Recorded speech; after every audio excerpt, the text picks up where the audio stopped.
This audiovisual essay will present the versatility of microprocessors such as Arduino in exhibit and educational programming in museums, art galleries, and biennales.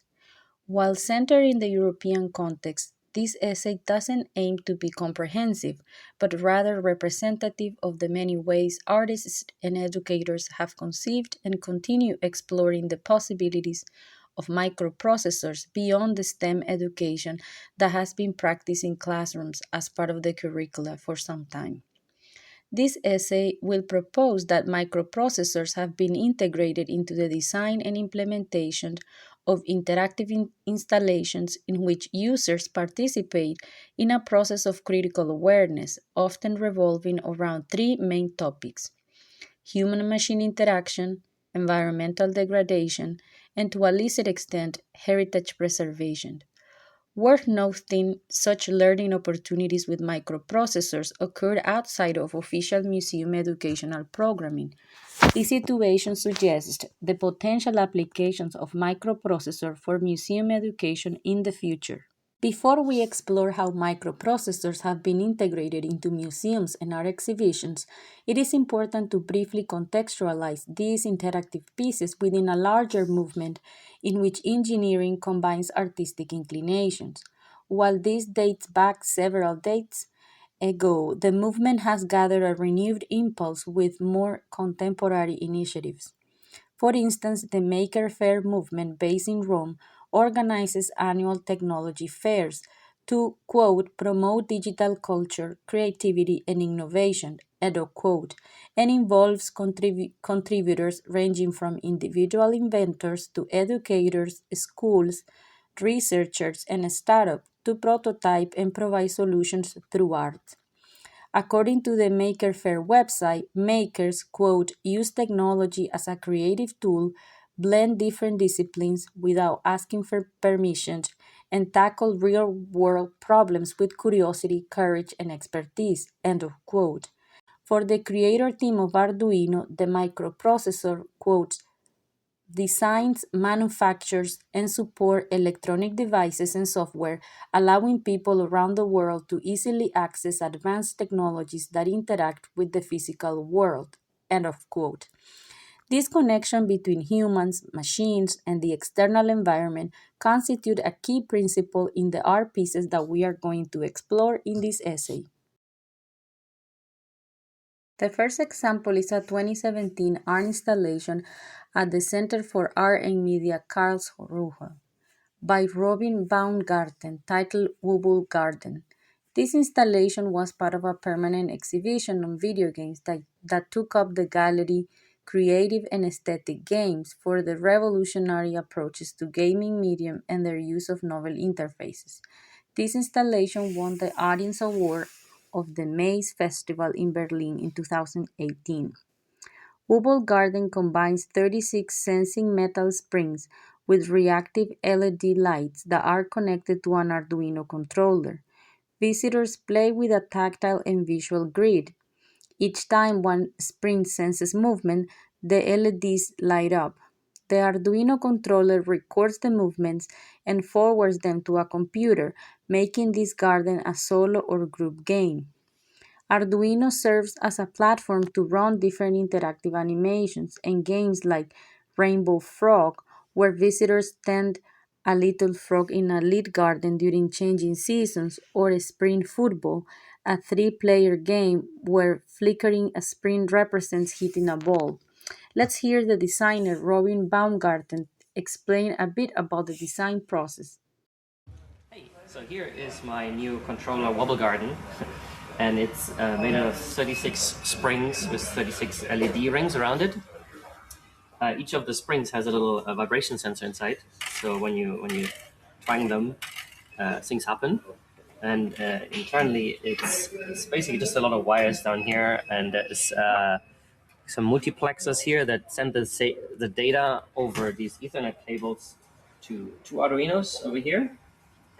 And then I also built a Python simulator that has the game state on it, and that's here where I program the game. So, for example, I can load a different one, for example, like this, and it will connect to the to the Arduino and then show everything on here.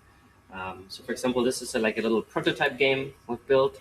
This is like supposed to be a little fish swimming around, and you can kind of feed them by uh, trying the spring, and it's going to be a wave. And I'm going to make it nice and ripple in the future. But now the fish will go there, feed, and then they disappear again. As we observed, Bubble Garden combines an interest in nature and the physical world. In the game of feeding fish, human and nature constitute a foundational theme in art installations with microcontrollers that have been in museums since at least the 2000s. Two examples of the best documented art installation on environmental issues such as climate change and contamination using Arduino are the Australian Rift on the Edge in 2012 about the bleaching of the coral reef barrier and the US-based Collective Currents on the Utah oil spill in 2017.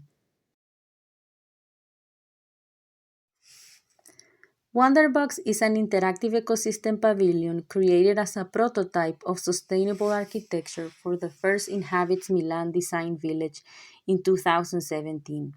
Inside the open-air unit, there are 6 interactive ecosystems resembling a museum glass cabinet.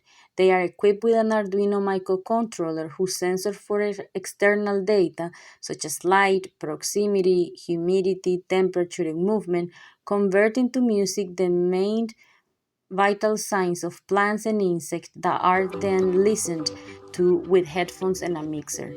Conceived as an interactive sound garden where insects are responsible for the digital soundtrack of the wooden structure, Wonderbugs produces real-time insect musical compositions from bees, silkworms, crickets, flies, and cockroaches. The curator Francesco Lipari explains that each spherical interactive bowl corresponds to a manual switch that can be turned on and off. This way, with the switch combinations, quote, it is possible to add the deep bass rhythms of the bumblebees or the acute accents of grasshopper, end of quote. Again, similar to the Wobble Garden, Wonderbugs attempts to send the message of harmony and integration between human life and the surrounding environment. A remarkable example of uses of microcontrollers for heritage preservation is the Adria Rattle interactive installation conceived at the Adria National Archaeological Museum in Italy. There, a team of archaeologists, computer scientists, engineers, and designers worked on bringing into life sounds of the past. They use a microcontroller based system to create a replica of an Etruscan rattle, or sonaglio, from the 3rd to 4th centuries BC that, with movement, would reproduce sound in real time.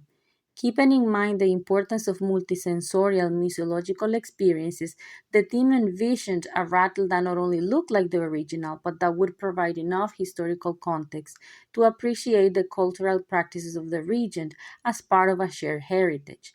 In simple technical terms, the team recorded samples from the original object and employed a system, an open sound control OSC protocol, with a circuit to reproduce those sounds when the replica was being shaken in different ways. A screen providing further context and explanation accompanies the sensorial experience of being able to hear a sound from antiquity. In this way, visitors become interested in the story behind the musical instrument while the original is being preserved from contact. The examples explored here summarize some of the ideas that an Arduino supports in artistic prototyping, which, as we have seen, can take several forms, as a social activity such as a board game, an individual act in the case of the Adria Rattle, or a collective experience of moving around a music space. These examples of art installation and museum exhibits are not necessarily the best, but they are well documented to examine the possibilities of Arduino and microcontrollers in general. The argument proposed in this essay was that microcontrollers have been useful in promoting interactivity with audiences in museums, art galleries, and biennales in a rich combination of visuals, sounds, touch, and movement. In general terms, 3 themes are salient: human machine interactions, environmental concerns, and heritage preservation.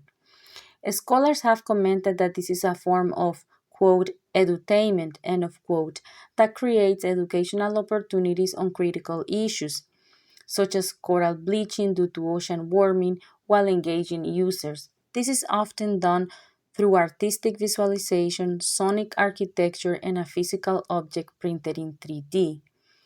Despite their potential, little is known about microcontrollers being integrated into museum educational programming, such as in workshops, special events, and after class programs to strengthen curricula in the arts and innovation. For instance, Arduino sessions could lead to workshops on computer history or digital arts and can be modulated to different age groups and designed in partnership with local school and youth clubs. In conclusion, there are diverse potential applications to microprocessor for museum education to enhance learning and foster creativity.